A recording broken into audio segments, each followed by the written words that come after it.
Siyanivusela siyanibingelela bathandzekayo egameni lenkosi yethu Jesu Kristu umfeli wethu. Sidakini ke sise cathedral yase All Saints leholwa ngudini wethu babe Advent Nhlanhla Dlamini. Siyabonga ke bathandzekayo ukuthi nithathe leli lithuba kokuthi nikhonde kanye nathi. Siyakholelwa ukuthi uNkulunkulu unathi uphindze futhi uNkulunkulu unani lapho nikhona lenkonzo itawuniphakamisa enkosini. Namhla ke lisonto lelishumi emva kwa Pentecost kuphindze futhi kube lisonto lelishumi nemfica leminyaka kulanga ke lemfica enyangeni yeNgci eminyakeni wa 2020. Lenyanga ke bathandzekayo imeyetelwe njengenyanga yekukhombisa luthando, yekukhombisa ukuthi sinebuntu, siyabakhathalela labanye bantu. Tifundo tethu ke talamhla bazalwane tawutholakala ekhasini le-54 kuyo lencwadzi yethu yetifundvo, bese kule ncwadzi yethu yetinkonzo itholakala ekhasini le-271 page 54 ngala page 271 ngala. Inkonzo yethu ke bazalwane itholakala khona la encwadzini yenkonzo ekhasini lelikhulu nakune. Inkonzo ke yethu bazalwane liculo lesingene ngalo sisayicala inkonzo yethu liculo lelithi lapho izivunguvungu. Manje ke alitholakala eculweni lethu, siyethemba ukuthi nilithokotele yatini ukuthi uNkulunkulu unani kuto tonke tivunguvungu lenengcakito. Amen.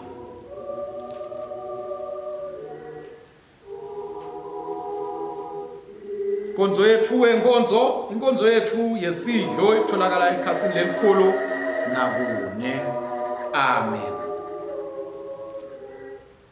Inkosi ibe nani, ibe nawe futhi, thumisani inkosi, yithumisani ninetinceku tenkosi. Akabonge uNkulunkulu yise nendvodzana namoya longcwele, alibonge ligama lakhe nyalo nanini. Akathunyiswe uNkulunkulu losezulwini, kube nekuthula nelothando kubantfu. Nkosi Nkulunkulu, Nkosi yasezulwini, siyakubabata, siyakudumisa, sikholeka kuwe, siyakuthumisa, siyakubonga ludumo lwakho lolokholo.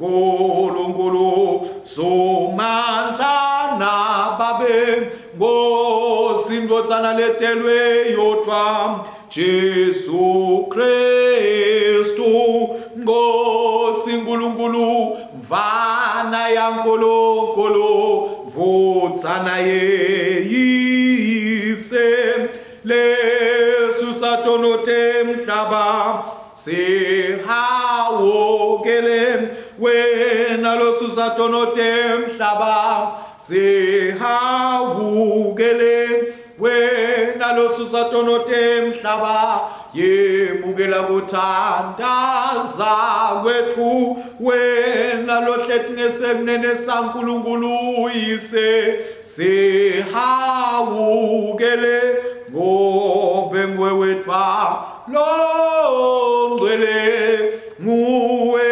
wedwa loyenkosi, nguwe wedwa Kristu kanye namoya longcwele losetuluka konke ebukhosini baNkulunkulu yise. Amen.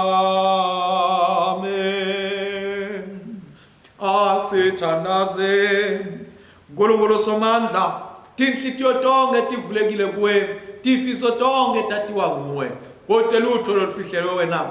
Geza Nkosi imicabango tinhlitiyo tethu ngekuphefumula kude moya wakho longcwele, kuthi sikuthanze ngalokuphelele, silidumisa ngalokufanele igama lakho engcwele, ngaye Jesu Kristu Nkosi yethu.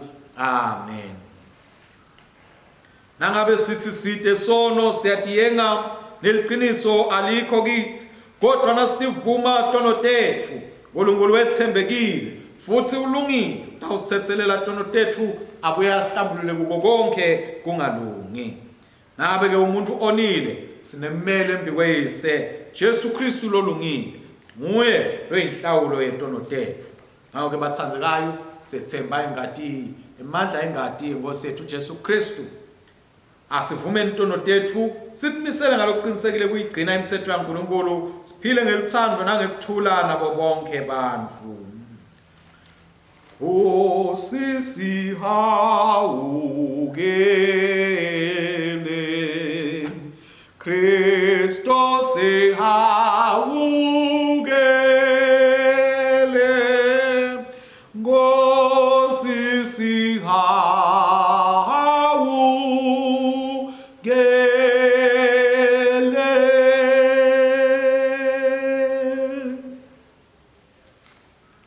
asithandaze. Nkulunkulu somandla, Baba wethu losezulwini, siyatithoba siyavuma ukuthi sonile kuwe kulicala lethu, sonile kucabanga nangekukhuluma nangekwenta nangakwendi lebekufanele sikwente. Ngenxa yendvodzana yakho Kristu Nkosi yethu sithethelele konke lesekwenzile, sende sikhonde ngekuhamba lokosha kude ligama lakho lithunyiswe. Nkulunkulu somandla lothethelela bonke labaphendula ngeqiniso, akasihawukele asithethelele tono tethu, asikhulule kuto, asimise asiqinise kulungeni konke, asigcinele nasekuphileni lokunini nanini ngaye Jesu Kristu Inkosi yethu. Amen. Mthandazo wethu wanamuhla, Nkulunkulu lomangalisa kakhulu, sibusise ngelikholo olukhulu nasebumnyameni bebusuku nasekushukunyisweni tivunguvungu tempilo, kude sibe tithunywa tekuthula nebulungiswa bakho egameni laloyo lowalalelwa yimimoya nemagagasi futhi lophila abusa nawo namoya engcwele, Nkulunkulu munye nyalo nanini. Amen. Sitawuthola tifundvo tanamuhla bathandzekayo. Sifundvo sekucala sitholakala uGenesis sahluko semashumi lamathathu nesikhombisa. Sitawuqala sifundze isahluko sekucala siyogcina kusesine bese siyagcuma siya esahlukaneni selishumi nakubili siyogcina emashumi lamabili nesiphohlongo. Genesis chapter 37 verses 1 to 4, verses 12 to 28.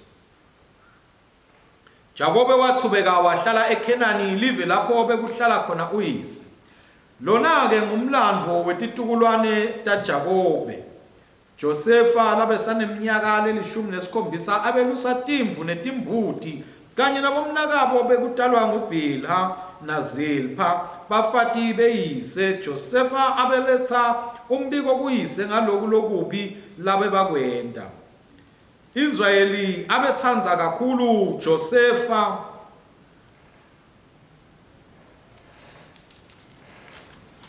Israyeli abethandza kakhulu Josefa kunawo onke amadvodzana akhe. Sizathu kwakukuthi wamdala asamdzala kakhulu. Ngakho ke wamthungela ingubo lenze lenemikhono lemidze kanti futhi ihlotshisile. Bathi kube bomnakabo babone ukuthi uyise umthandza kakhulu kunabo bonke, base bayamdonsa lo Josefa kangangekuthi babengamkhulumisi kahle. Bomnakabo Josefa bahamba baya eShekemu bayawelusa netimbuti teyisi. Israyeli wakhuluma kuJosefa wathi, angithi bomnakeni ubelusele eShekemu, kodwa-ke ngitekuthuma kubo. Waphendula wathi, kulungile baba. Uyise wathi, hamba-ke uyohlala ukuthi bomnakeni basekahle yini nekuthi timvu tisaphephile yini, bese uyabuya-ke utengitshela. Wamthuma esuka esigodini saseHebron. Josefa wahamba waze wefika eShekemu, abesazulazula kuleyo ndzawo ngesikhathi abona indvodza letsite leyambuta yathi, ufunani lapha? Josefa wayiphendula wathi, ngifuna bomnakeni. Cela mane ungilayele lapho belusele ngakhona. Le ndvodza yathi, sebathuthile lapha. Ngabe bakhuluma bathi baya eDothani. Josefa wabalandzela wabakhanza khona eDothani. Kodwa bona bambona asesekhashane eTakowa. wathi asengakefiki bavumelana ngekuthi bambulala. Akhuluma bodwana bathi nanso phela inkunzi yemaphupho ida. Wotani simbulala isithumbu sakhe sisilahle kule minye yale migodi. Sitabe sesithi ubulewe tilwane desigaba. Sitase sibone ukuthi lamaphupho akhe atawugcinwa yini. Rubeni wathi nakakuva lokuvumelana kwabo kwetama kumsinzisa ngekuthi athi cha asisumbulala umholokoshisele kulo mgodi lo lapha ehlane singayichithi ingadi yakhe. Phela Rubeni abeconze kumkhipha kulo mgodi bese umbuyisela kuyise. Josefa wathi nakefika komnakabo bamkhumula lengubo yakhe leyayihlotshisiwe inemikhono lemitse bambamba bamholokishisela emgodini lwawude emati. Ahlala phansi badla bathi basadla babona ludwendwe loma-Ishmayeli luchamuka kaGileyadi lwehlela eGibhithe. Makamela abo abethwele tinanzisi tekudla nemakha. Juda wakhuluma kubomnakabo wathi kusitani ukuthi simbulale lo mnakethu bese sifihla lengadi yakhe. Wotani sitemthengisa kunaka ema-Ishmayeli singambulali. Empeleni ungumnakethu uyinyama yenyama yethu nengadi yengadi yethu. Bomnakabo bamvumela. Kwathi nasekwendlula bahwebi bemaMidiyani Josefa bamkhipha kulomgodi bamthengisa kulama-Ishmayeli netinhlavu letesiliva letinge-20. Ema-Ishmayeli ahamba naye aya eGibhithe. Livi lenkosi leli akabongwe uNkulunkulu. Lihubo lethu noma lihubo lanamuhla lihubo lelikhulu nesihlanu. Sitawufunza ke ilivesi lekuqala kuya kulesithupha siphinde sifunze lelishumi nesithupha kuya kulimashumi-22. Lihubo 105 verses 1 to 6 na 16 to 22. Bongani simakatse nibite ligama lakhe. Memetele tendo takhe emkhatsini webantfu.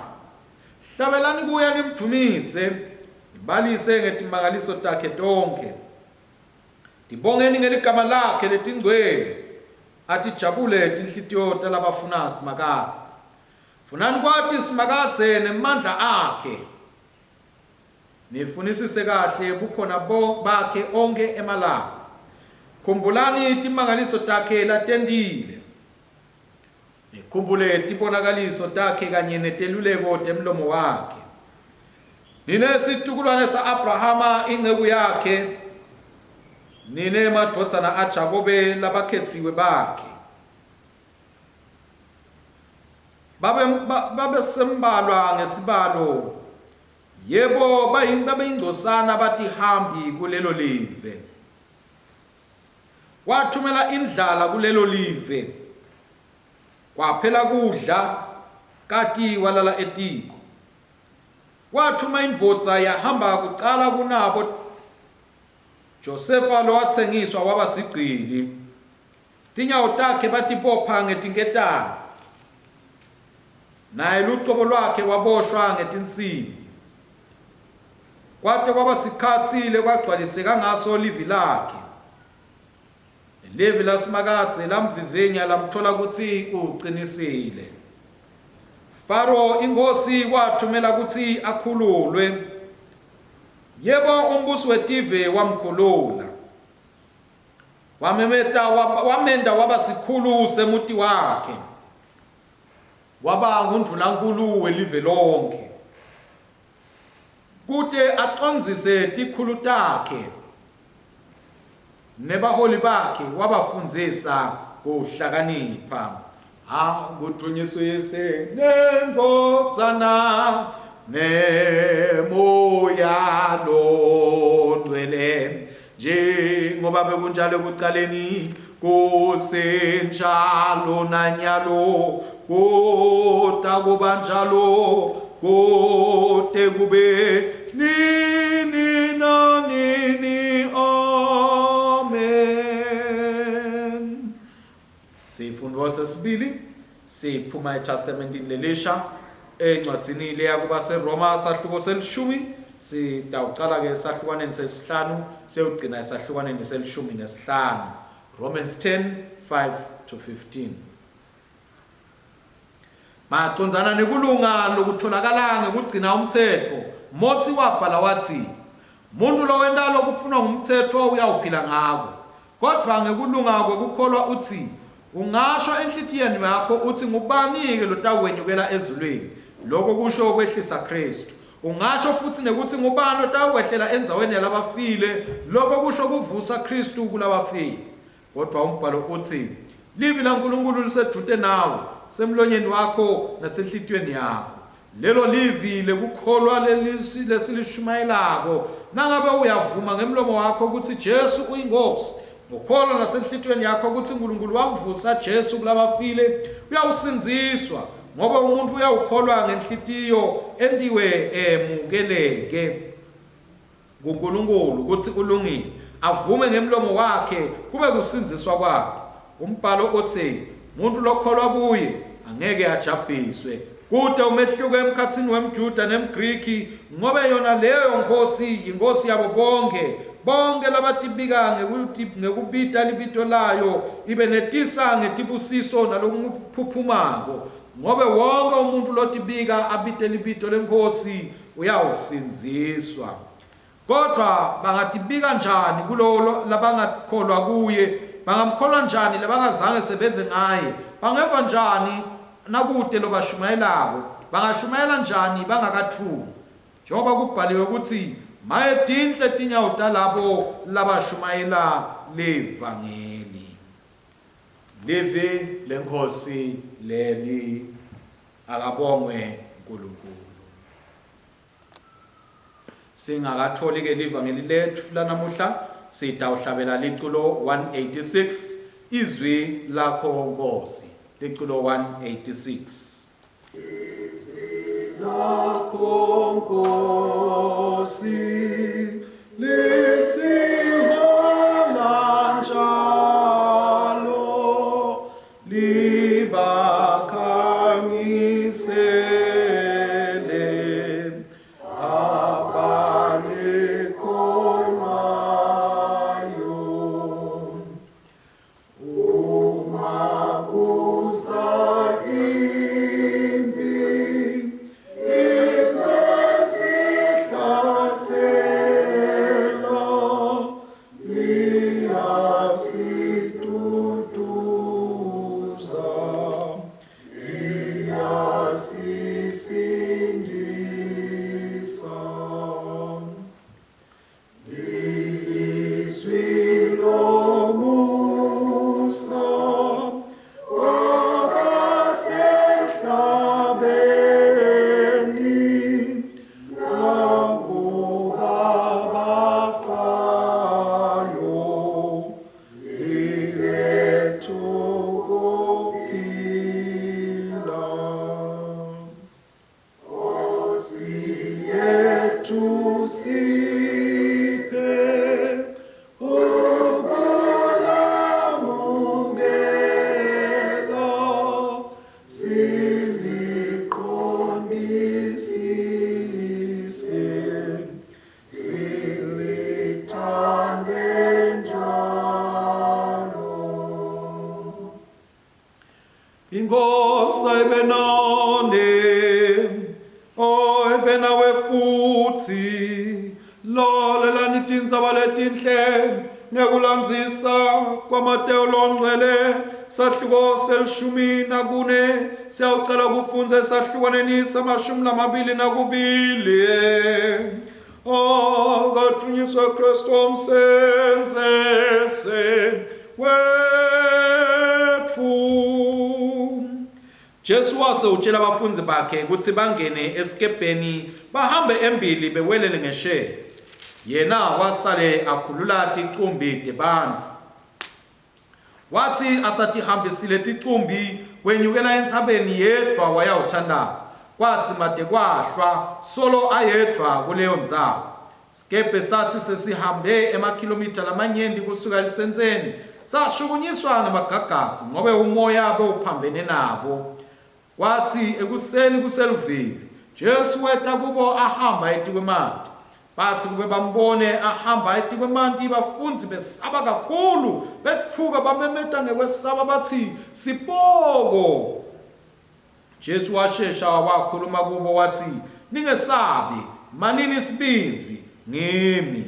Petro wamphendula wathi Nkosi nakunguwe mbite ngite lapho kuwe ngihamba etikwe emanti. Jesu wathi kodwa ngawo Petro wehla esikepeni waya kuJesu ahamba etikwe emanti. Kodwa wathi kube abone umoya ukuthi unemandla wesaba. Asaqhwila wakhala wathi ho singisinzise. Masinyane Jesu welula sandla sakhe wambamba wathi maye ukukholwa kwakho kuncane bo ungatsitelani. Basangena esikepeni umoya wabinza. Labo basesisikepeni bamkhothamela bathi ngempela wena uyindvodzana yaNkulunkulu. Nalike livangeli la Kristo. Akabonge Kristu inkosi yethu. Sitawusho ke bathandzekayo sivumo selikholo sebapostoli ekhasini le-14 sivumo selikholo sebapostoli. Ngiyakholwa kuNkulunkulu esesomandla umdali welizulu nemhlaba. Ngiyakholwa kuJesu Kristu indvodzana yakhe leyodwa inkosi yethu. Wetanga moya longcwele talwa intombi Maria wahlushwa kubusa Pontius Pilato wabethelwa esiphambanweni wafa wangcwatshwa wehlela kulabafile.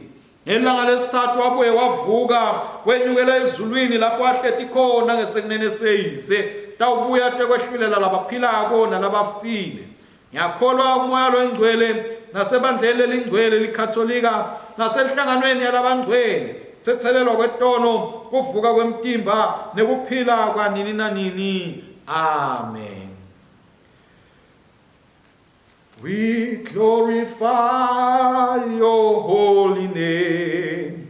Hawelamaka. We glorify your holy when I kawelamaka. We bless your name, Almighty God. We bow before you. We bless your name, Almighty God. We bow before you. We glorify your holy name. Lamaka. We glorify your holy name.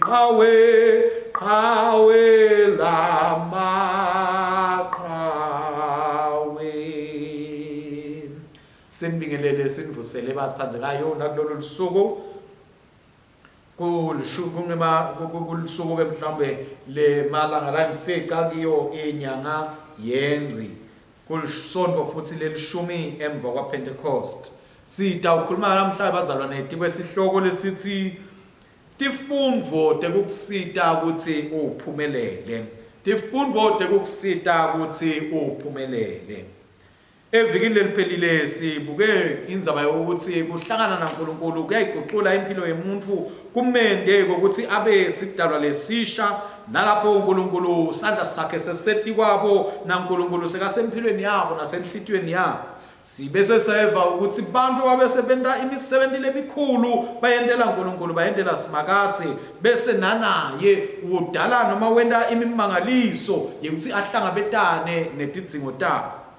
Namhla ke noma etifundweni lesoloti sithi landzela Testament lelidzala bazalwane silandzele impilo yabo Abrahama bo Jacobe nabo Isaka sifika namhla bazalwane empilweni ya Joseph le siva ukuthi Jacobe wafike wahlala noma Israel wafike wahlala enzawo eveni laseKenani lelalithenjiswe bobaba wakhe ukuthi bayawuba nalo kube live labo wahlala ke nakhona asahleli khona watala afike nebantwana bakhe Sifunza namhlanje la sitshelwa khona ukuthi kulomunye webantwana bakhe kwakunguJosefa le bomnakabo bamdonsa wathi asakhula nje kakhula sitshelwa ukuthi bomnakabo bamdonsa kakhulu ngoba beva ukuthi ngathi utenda ngcono yena ngoba utibona animaphupho ukuthi uyawuba ngomphathi noma ngumbusi etikwabo lokhu kwabakhwathisa kakhulu baze bafika esigabeni sethi bafise bafune nekumbulala bathathe umtimba wakhe bawulahle emgodzini bese babuyela ekhaya bayothi udliwe edilwane tasendle.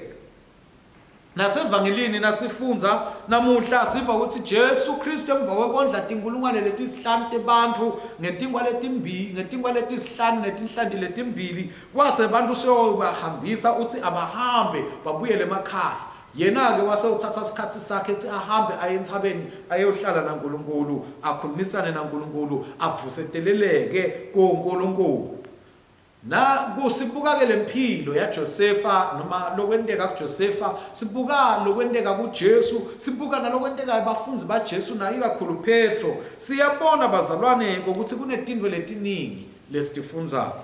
Sishilo ke sathi sihloko sethu sikhuluma ukuthi tifundvo lesititholako letisenda ukuthi siphumelele. Kunetifundvo ke letilishumi nakubili bathandzekayo letivelako uma sihlatiya noma sibuka letifundvo tanamhla lesititholile. Sifundo sekuqala ukuthi kufanele sifunze kuJosefa ukuthi akukumqoka ukuthi uwati emaphupho akho. Kuqoka ukuthi wathi ukuthi impilo yakho ihamba ibhekeke. Kodwa kuphindze kube mqoka ukuthi unake ukuthi lamaphupho akho uwakhuluma kuphi uwakhuluma kubobani. Unake nokuthi ungabi umuntu lokhuluma kakhulu ngalamaphupho netipho uNkulunkulu lakunikete tona. Funza kuba umuntu lowendaba. Na Josefa ngenzaba yokuthi akhulume kakhulu bazalwane sitshelwa ukuthi bamnakabo babe sebayamdonsa base bangena endleleni yokuvimba ukuthi angakhoni ukufinyelela kuleli phupho lakhe nalo phupho kaNkulunkulu lokuthi abe ngumholi lomkhulu. Kwesibili lesifunza kubathandzekayo ngokuthi sifunza kuJosefa na ukuthi noma ngabe sewuhlangabetana nebumatima abantu sebamelane nawe abantu sebakulwisa kodwa ungalilahli liphupho lakho. Ungalahli liphupho uNkulunkulu lalibekile ngempilo yakho. Funa ukuthi liphumelele, funa ukuthi lendeke. Na Josefa wathi noma asathethwe wayawuthengiswa wayondiwa sigcila eGibhithe wayawufakwa ngisho ejele kodwa liphupho lakhe labeka nalo asesengumfana babakhe akazange alilahle bazalwane waqhubeka nalo. Ngakho nawe ungavumeli lokukhulunywa abantu noma kugcekwa abantu kube sesekususa leliphupho lakho empilweni yakho. Qhubeka naleliphupho uNkulunkulu lalibekile ngoba labantu banemaphupho abo ayabehlula ukuthi bafeze bese bena njani sebetala kuwe wena labo kubona ukuthi ufuna kuphumelela leliphupho lakho bese bayakuphathamisa endleleni. Ungavumi ukuthi kwendeke lokho mzalwane.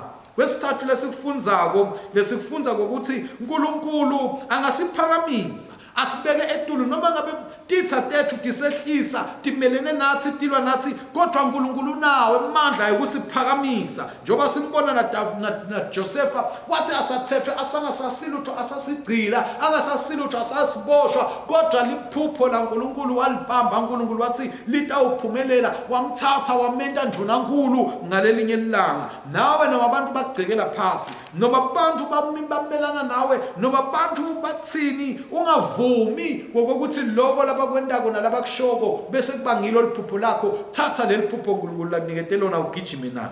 Kwesine lesikufunza kwabazalwane ukuthi kufuna sathi ukuthi etitha tethu akungeke sonke isikhathi kube abantu bakhashane. Ngalenye ilanga kuyawuba abantu lesikhona nabo laba la ijudane kwethu njoba sibabona bomnaka Josefa kwaguquka bona babaditha takhe bamelana naye bangafuni ukuthi leli phupho lakhe noma lombono wakhe ube ngilophumelelako baze bambita njengemphuphi nabambona eta bathi fika esigabeni sokuthi bathi kungcono ukuthi abulawe. Kwesihlanu bazalwane lesikufunzako ngokuthi wena nawuhlele uNkulunkulu uyawudenda titha takho ukuthi tiphambane tingqondo tingasati kahle kuthi mbamba tifuna kwendani natithi tihlose kuhlasela wena tihlose kuwisa wena tihlose kumisa wena kabi nathi ta Josefa siyatibona setikhuluma tinto letahlukahlukene tize tigcina tifika esigabeni sokuthi agcine angasabulawa Josefa njoba tatihlosile ekuqaleni. Nawe uNkulunkulu titha takho noma planela tichingele tende njani kodwa uNkulunkulu utawudenda wena na uhleli kuye kokuthi emaphupho ato angaphumeleli instead lokho labathi bayakuhlosa bakwende bakuthathe kube ngile bakuphakamisa ngako ukuthi ufinyelele kuleli phupho uNkulunkulu lakunikete lona lokunye lesikwesithupha bazalwane lesikufundzako ngokuthi akusito tonke indlela letigegisako letikuyisa ekubhujisweni lapho siyabona Josepha indlela imthatha imbhekisa eGibhithe angasekho ekhaya kubo kodwa lokugega kwakhe eGibhithe kwaba kuseGibhithe lapho athola khona lelithuba lokuthi bese soba ngilombusi etikweyise etikwenina nasetikabomnakabo kuba qhubeka khona le even laseKhenani siyacabanga ukuthi bomnakabo ngabe baphumelela ekumbulaleni wangasafiki kuleli phupho lakhe lokuthi ngalenye ilanga abe ngundvu nankulu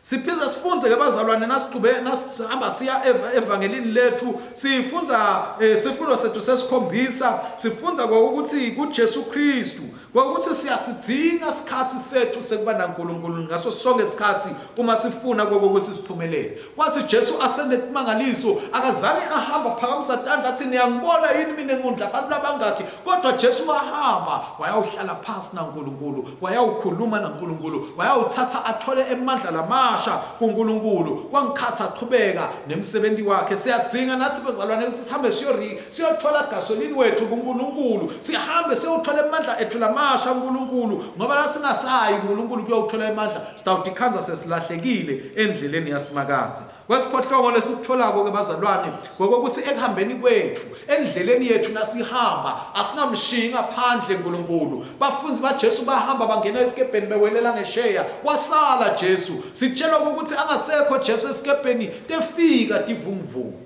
letinye tetivunguvungu letfike empilweni tethu bazalwane tifikiswa ukuthi akekho uNkulunkulu sesihamba sodwa ngemandla ethu nekwethu kuhlakanipha kodwa uNkulunkulu usibidele ukuthi asihambeni naye ngakho indlela yethu yonke asifuneni ukuhamba naNkulunkulu singavumi ukuthi sihambe yena angabi kanye nathi njengoba abantwana bakaIsrael washo Mose wathi ngeke sihambe Nkosi wena na ungahambi nathi akube njalo empilweni tethu masifuna ukuphumelela sithi Nkosi noma ngabe siyapi siyowendani sicela ukuhamba nawe ngoba siyathi nasihamba nawe konke lesitawuhamba siye khona lesitawuhamba sikwende utawuba nglokuhle futhi kutawuphumelela kwesifica abazalwane lesifundzako ngokuthi uma sikholelwa kuNkulunkulu singenda tintfo letimangalisayo Petro wathi nakabona ukuthi ngiJesu wakholelwa kuye wathi Nkosi nakuwe ngivumele ngihambe etikolwandle wathi Jesu woda wasuyahamba Petro nawe kuze ukuphumelele kufuna ukuthi umkholwa uNkulunkulu wethembele etintweni uNkulunkulu lathi wena ungadenda ukholelwe etintweni uNkulunkulu lathi wena utawudenda ufake amandla uphumelele uhambe uyembili utende leto tinto kude ukuthi utawuphumelela Petro wenda lokho akungacabangeki ukuthi bengentiwa ngumuntu ukuthi ahambe etikolwandle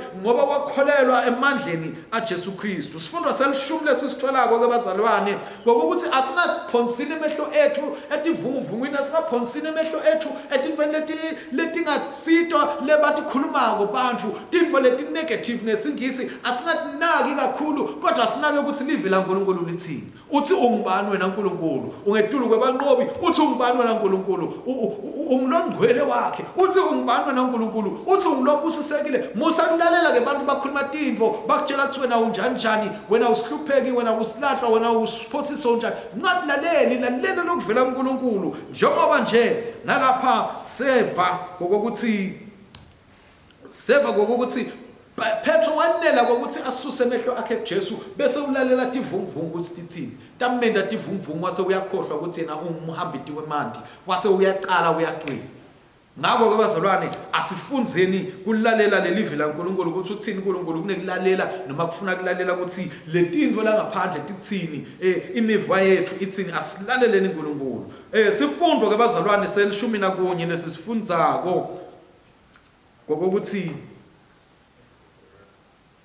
asifunzeni ukuthi ubani kufanele sikhale kuye uma ngabe tintfo tingahambi kahle na Petro wathi sekabonile ukuthi uyilahlile walalela imiva yaleminye wangasalalela live la uNkulunkulu wakhumbula ukuthi kuphepha kwami ukusimakatha ngabe wena mzukwana uhlaselwa dinkinga ngabe wena mzukwana usetinkingeni impilo uyiva ngathi ayihambi kahle mzukwana ubathi uyahlanganisa kungahlangani ngibani lokhala kuye ngibani lo memeta uye kuye uNkulunkulu bazalwane lekufanele siye kuye ngoba yena utawusisita. Petro kube mhlambe wamemeta abafunzi kude bebangamsita ngako, kube wamemeta mhlambe Dicumbi bese tingasekho, wamemeta Jesu wathola kusitakala. Nathi bazalwane asimemeteni uNkulunkulu wethu lo Jesu Kristu sithe uthola kusitakala kuleso sikhathi. Sekugcina sifundo lesisitholako ke bathandzekayo ngokuthi akusito tonke tingcinamba lesihlangabetana nato noma leso sifundo sekugcina ukuthi tonke tingcinamba nebumatima nebulukhulu lesihlangabetana nato leti tawusisita ukuthi siwabone amandla kaNkulunkulu ekusisindisa. Ngakho asingakhali, singajabhi, singeva kuhlungu futhi kuthi tinto mhlawumbe atisahambi kahle noma abantu abasasibuki kahle, asatini ukuthi lokho ngemafutha la tawusichubela embili ngoba uma simkhonda simjumisa uNkulunkulu noma sendlula kuleto matima leto sitawubese siyamkhonda siyamjumisa uNkulunkulu njengoba sibabona abafunzi baJesu ukuthi bathi sebendlulile kulomatima base bayambonga uNkulunkulu bamangala ukuthi lo Jesu lo. Ngithi ke nawe khumbula leti fundo letilishumi nakubili leti kuze ukuthi impilo yakho ibe nempumelelo. uNkulunkulu ukubitile wakubitala ukuthi ube nempumelelo. uNkulunkulu ukuphile ukuthi ube nemandla ekumelana nato tonke inkinga lotawubhekana nato empilweni. Kuphela kuthi wena kufuna umethembe, kuphela kuthi wena kufuna wathi ukuthi kuphumelela ngekwakho utawuphumelela ngoba uNkulunkulu unawe. Siyambonga ke uNkulunkulu losigcinako, siyambonga uNkulunkulu losiphumelelisako bathandzekayo. Haleluya, amen. Sitawuqhubeka ke ngemithandazo yethu bathandzekako. Umthandazo wethu ke wanamuhla sitawusebenzisa luhlelo A lwemithandazo ekhasini number 109. Sitawusebenzisa luhlelo A lwemithandazo ekhasini 109. Sikupha umkhosi wesidlo senkosi, sithumisa uNkulunkulu, sibonga sawu sakhe, asithandazele libandla lakhe kuKristu Jesu nebantu bonke njengokuswela kwabo. uNkulunkulu somandla babethu losezulwini lowethembisa ngentodzana yakho Jesu Kristu ukuthi utawusiva nasikhuleka egameni lakhe. Sithandazela libandla lakho emhlabeni wonke, ikakhulu kulesifunza umbishopi. Sithandazela na Elina umbishop wethu kanye na Thabo archbishop wethu, bafundisi bonke nelibandla lonke.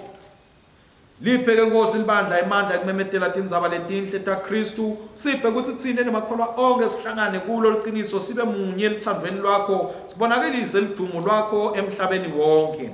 Nkosi ngesihawu sakho yemukela ticelo tethu. Siyakubonga Baba, sibonga umhlaba tibiyo tawo kanye nebuhle bawo. Sikubonga Nkosi ukuthi tonke leti tinto siphiwe nguwe kude ukuthi ngato wonke umuntu Nkosi akwati kuphila lokuthokotisako lapha emhlabeni, ukwati nokuthi uhlangabetane netidzingo tawo. Bapheke Nkosi bonke bantu kuhlonipha umhlaba lodalwe nguwe, sende tingceku letethembekile tekuphatha tipho losiphe tona.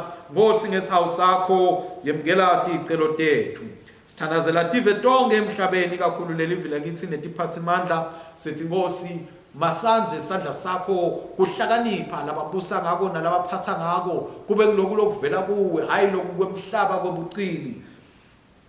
Diphe Nkosi tiphathimandla tonke kuhlakanipha, uholele sive sakithi nato tonke letinye tive endleleni yekulunga nekuthula kude kuthi bantu bonke bahloniphane bakufunisise lokuhle kwabo bonke. Nkosi ngesihawu sakho yemukela ticelo tethu. Sithandazela imindeni yethu nebangani bethu nalabanye labasondelene nathi. Siphe Nkosi kuthandzana, usiphe kuhloniphana, usiphe kubambisana, usiphe kunakekelana, usiphe uNkulunkulu wethu ukuthi sibone sifune kusonzeta Kristu kulo nalowo lesisonzelene naye nalesithandzana naye. Baphe umusa bonke labasondelene nathi ukuthi simkhonde kuKristu kubo futhi sithandzane njengoba naye asithandza.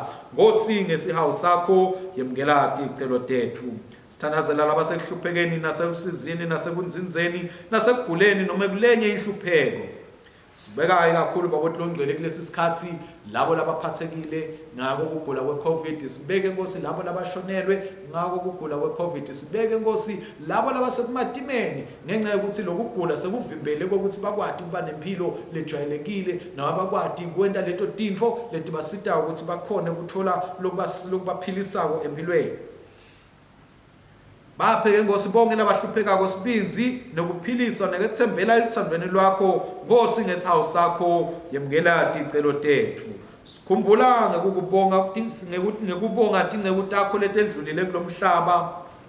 siphe kanye nabo sabelo embusweni wakho lophakathe njengekuthembisa kwakho. Nkosi ngesawu sakho yemukela ticelo tethu. Siyakudumisa siyakubonga ngalabangcwele bakho bonke, ngaye Maria intfombi lebusisiwe unina wenkosi yethu, ngabokhokho labangcwele, ngebaprofeti, bapostoli, bafela ukholo, babhishophi nabo bonke labakholiwe kuwe. Futhi siyatinikela thina nawo onke amaKristu elithandweni lwakho lokungapheli. Nkosi ngesawu sakho yemukela ticelo tethu. Baba lonemusa, yamukela imithandazo yethu ngenxa yendodzana yakho umsindisi wethu Jesu Kristu lowafa wafela thina ukuthi ngaye sikwadi kucela konke sendelwe konke manje naphakathe. Amen. Siyabonga bathandzekayo, inkonzo yethu yaqhubeka ngesibingelelo sekuthula. Inkonzo yethu yaqhubeka ngesibingelelo sekuthula elikhasini ke bazalwane 115 elikhasini 115. Lalelani emavi emsindisi wethu Jesu Kristu, nginika umyalo lomusha ngithi thandzana njengalokhu nami nginithandzile nani-ke thandzanani. Nanithandzana kanjalo bonke bayakunati kokuthi nine nibafundzi bami. Ukuthula kwenkosi akube nani ngetikhathi tonke akwanzi. Sivuselane ke bazalwane, sisambonga uNkulunkulu nesipho lesingiso lomunye. Amen.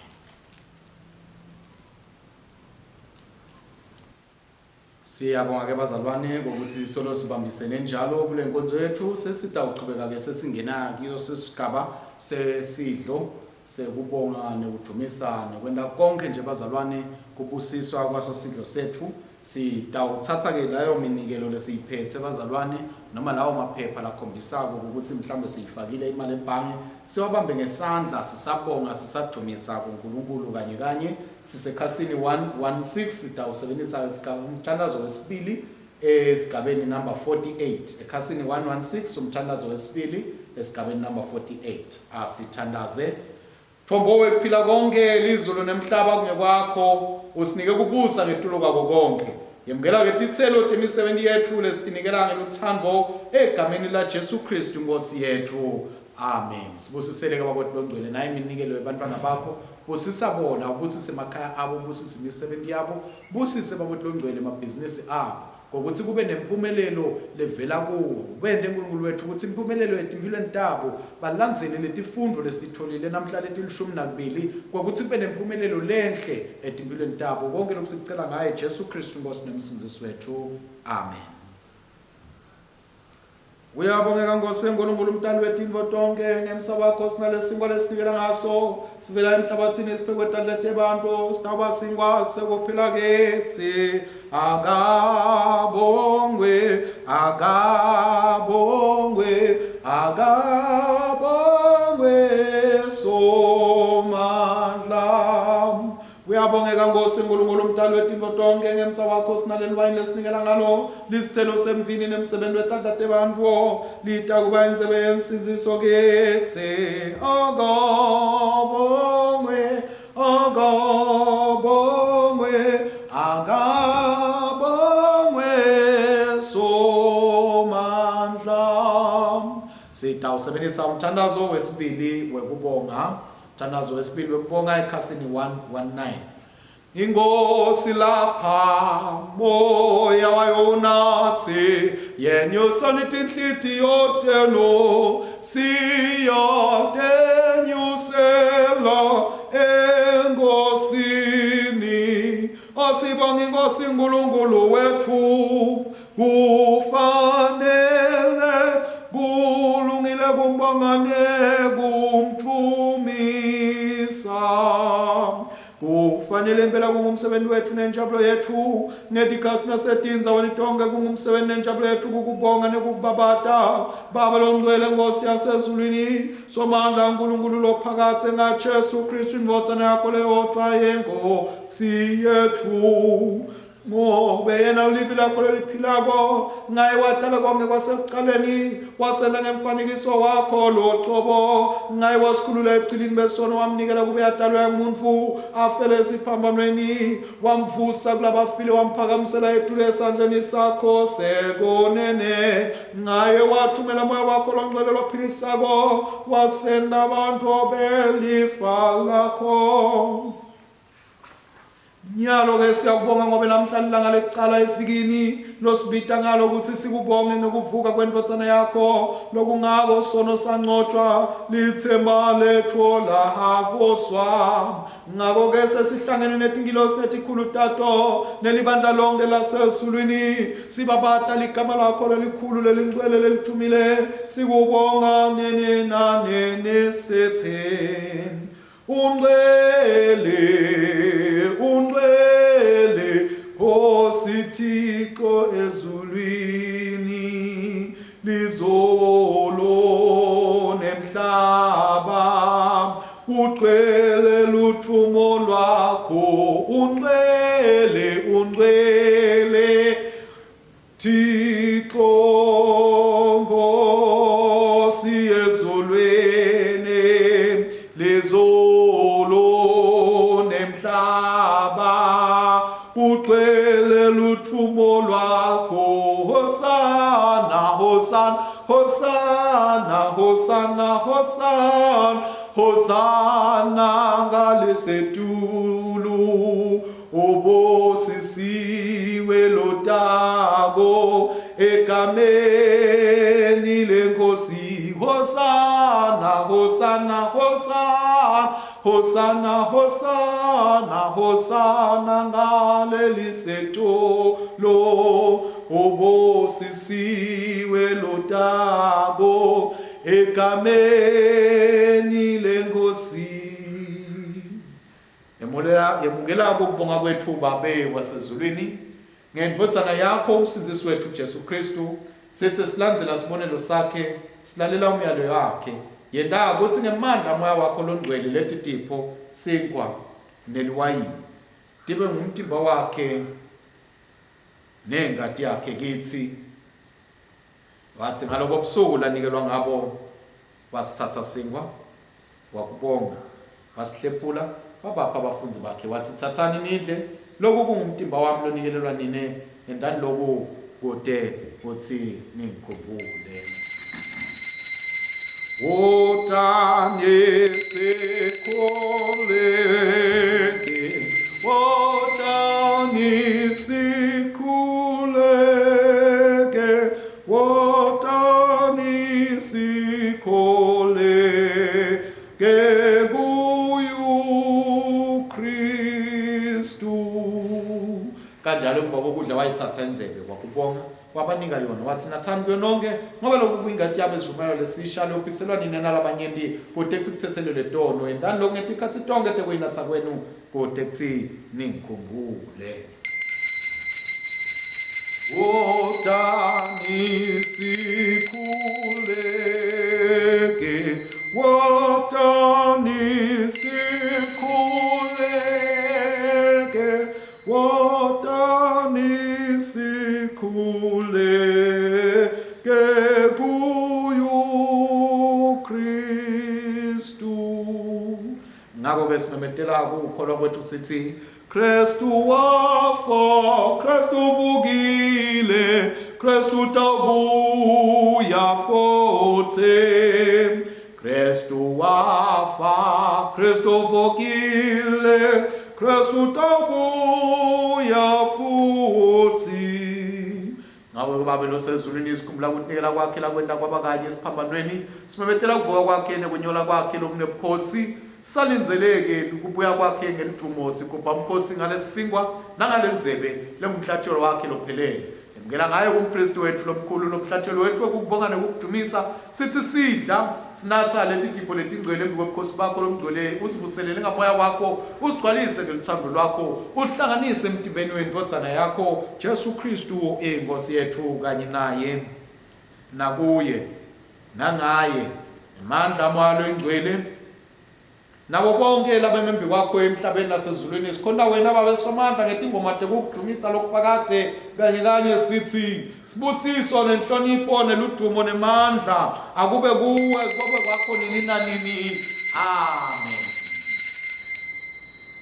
Njengalokho ke Kristu wasifundzisa sinesinenzi sekuthandaza kanye ekhasini 126 umthandazo number 77 sithi Baba wethu lo sezulwini alingcweliswe ligama lakho umbuso wakho awude inzalo kendwe emhlabeni njengasezulwini siphela mhla kudla kwethu wemalanga onge sithethelele tono tethu njengoba nathi sibathethelela labasonako ungasingenisi ekolengweni usisinzise kulokobe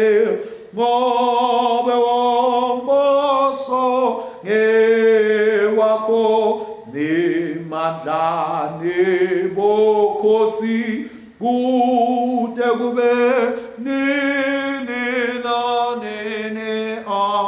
Amen. Bathandzekayo enkosini lenze besimuvumelwano lesilemukelayo ayisiyo imihlangelo engadi yakhe Jesu Kristu na nesinkwa lesi sihlephulako asisiyo yini inhlanganyelo yemtemba wa Kristu thene lesibanyende sengomtemba monye ngobe sonke sihlanganyela sengwasinye. Jesu mfana kaNkulunkulu sihawukele. Jesu mthwali wetono tethu sihawukele. Jesu msinzisi wemhlaba siphe kuthula kwakho. Ngitithoba lokukhulu sikhuleka kanye bazalwane sithi Ngosile nesihawu asonzeli kule tafula lakho sithemba kulunga kwethu kepha sithemba sawo sakho lesikhulu asifanele ngekwethu nebutha ivuthulwa ngaphasi kwalo tafula lakho kodwa wena inkosi lekuma kwakho ukuhawukela njalo. Ngakho ke siphe Nkosi lesihawu kube sihle ngalokufanele inyama yenkotsana yakho letsandzekako Jesu Kristu sinathi ingadi yakhe kodwa sihlale kuyena ikithi kodwa kube nini nanini. Nkosi abafanele Nkosi abafanele Nkosi asifanele khuluma livi lakho libe linye Nkosi nebutakho titawusinziswa.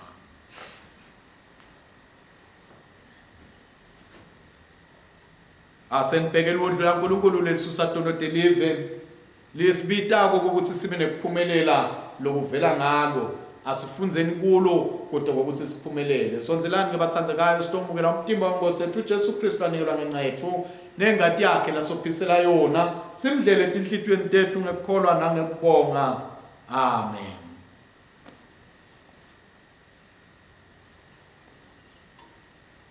Tepota Nkulunkulu tebantfu baNkulunkulu asemukele simdumise. Amen.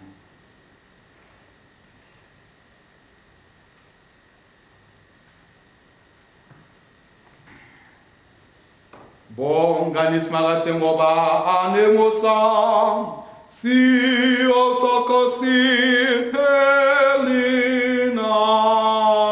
nini. Smakathe Nkulunkulu mnikatwe mandla onke. Siyabonga babodlondwelele kusikhumbuta namuhla ngokuthi wena ufisile sibe nekuphumelela futhi kuphumelela kwethu ngiloko lokuhle lokuvela kuwe. Siyabonga ke babodlondwele ngathi ngoba ngetimfihlakalo letingcwele sondlile ngemtimba nengadi yenkotsana yakho umsindisi wethu Jesu Kristu namsigcina ngemsa wakho emtimeni wayo inkotsana yakho loyihlanganya bonke labakholwako. Site babu besibekekele nje makholwa laphilako kulokubudlelwano obungcwele nekwesikhulu elithandweni nasekulaleleni nasekwenteni intsandvo yakho ngaye Jesu Kristu Nkosi yethu lokhona busa kanye nawe namalo engcwele neNkulunkulu munye kude kube nini nanini. Amen.